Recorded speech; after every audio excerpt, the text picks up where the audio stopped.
मी विचार करत होतो की ह्या वीकेंडला आपण ट्रेकिंगला जाण्याचा प्लॅन करू शकतो. तिथलं वातावरण खूप छान असतं म्हणे हल्ली. नमस्कार.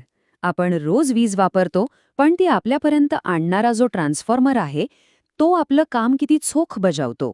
आज आपण एका गुप्तहेरासारखं काम करणार आहोत आणि या ट्रान्सफॉर्मरच्या कामगिरीचा पर्दाफाश करणार आहोत.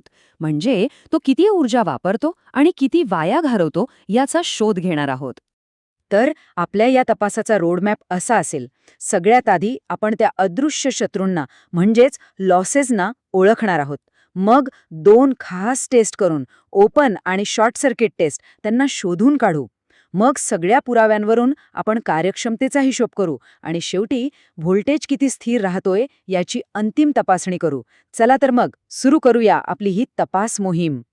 कुठलाही ट्रान्सफॉर्मर 100% कार्यक्षम नसतो. तो काम करताना काही ना काही ऊर्जा वाया घालवतोच. आणि याच वाया जाणाऱ्या ऊर्जेला आपण लॉसेस म्हणतो. हे लॉसेसच आपले अदृश्य शत्रू आहेत, जे हळूहळू ट्रान्सफॉर्मरची ताकद कमी करत असतात. चला बघूया, कोण आहेत हे शत्रू आणि ते कुठे लपलेत? तर हे आहेत आपले 2 मुख्य शत्रू.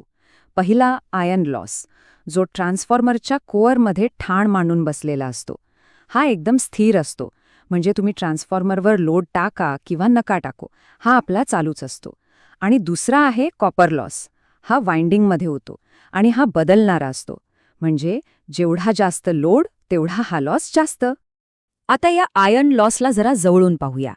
हा लॉस म्हणजे ट्रान्सफॉर्मर चालू ठेवण्यासाठी लागणारा एक प्रकारचा कायमचा खर्चच आहे, असं समजा. कोअरमध्ये जे मॅग्नेटिक फील्ड सतत बदलत असतं, त्यामुळे उष्णतेच्या रूपात ही ऊर्जा वाया जाते.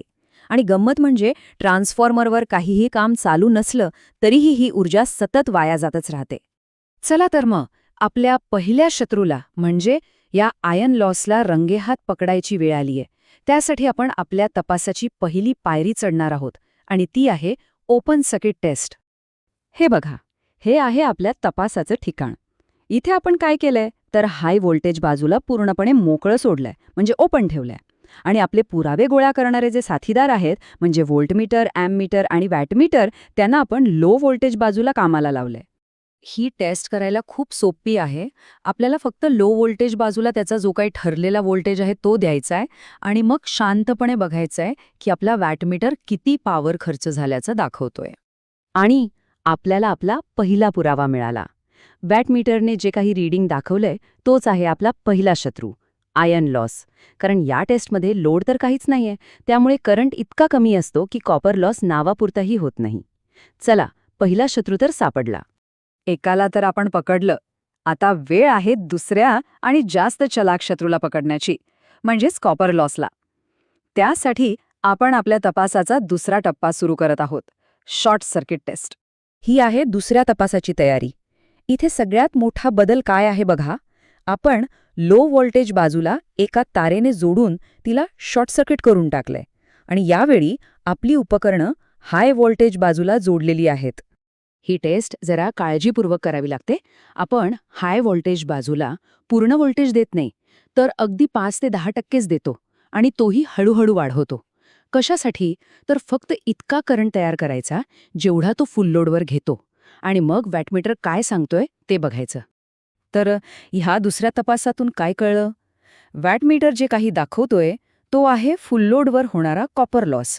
कारण आपण व्होल्टेज इतका कमी ठेवलाय की आपला पहिला शत्रू आयन लॉस इथे जवळजवळ 0 असतो. वाह! आता आपले दोन्ही शत्रू आपल्या ताब्यात आहेत. दोन्ही टेस्टमध्ये आपल्याला भक्कम पुरावे मिळालेत. आता या पुराव्यांच्या आधारे या ट्रान्सफॉर्मरच्या कामगिरीबद्दल अंतिम निकाल देण्याची वेळ आलीय. चला, हिशोब करूया त्याच्या कार्यक्षमतेचा. आपल्या संपूर्ण तपासाचा हाच तर मुख्य प्रश्न आहे, नाही का? की हा ट्रान्सफॉर्मर जे काम करतोय ते किती प्रभावीपणे करतोय. चला तर मग याचं उत्तर शोधूया. तर ही कार्यक्षमता म्हणजे एफिशियन्सी मोजायची कशी? सोपं आहे. आउटपुट पॉवरला इनपुट पॉवरने भागायचं. आणि इनपुट पॉवर म्हणजे काय? तर आउटपुट पॉवर अधिक ते दोन्ही लॉसेस ज्यांना आपण आत्ताच पकडलंय. आता आपण आपल्या सोर्समधले आकडे घेऊया.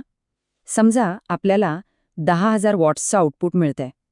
आपल्या पहिल्या तपासातून आयन लॉस सापडला 340 वॉट्स आणि दुसऱ्या तपासातून फुल लोड कॉपर लॉस सापडला 168 वॉट्स. आणि हे सगळे आकडे जेव्हा आपण सूत्रामध्ये टाकतो तेव्हा आपल्या तपासाचा अंतिम निकाल समोर येतो आणि तो आहे 94%. हा आकडा खूपच चांगला आहे. याचा सरळ अर्थ असा की या ट्रान्सफॉर्मरला दिलेल्या प्रत्येक 100 युनिट ऊर्जेपैकी 94 युनिट्स कामात येतात आणि फक्त 6 युनिट्स वाया जातात. पण थांबा, आपलं काम अजून संपलेलं नाही.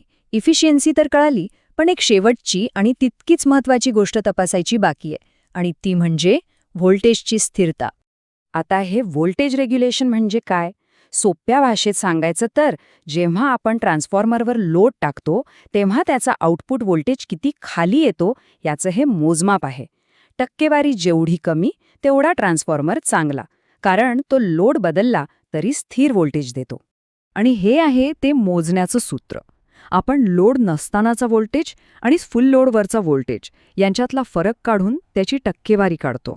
आपल्या उदाहरणामध्ये जेव्हा ट्रान्सफॉर्मरवर काहीच लोड नव्हता तेव्हा व्होल्टेज होता 426 व्होल्ट, आणि जेव्हा आपण त्यावर पूर्ण लोड टाकला तेव्हा तो कमी होऊन 410 व्होल्टवर आला.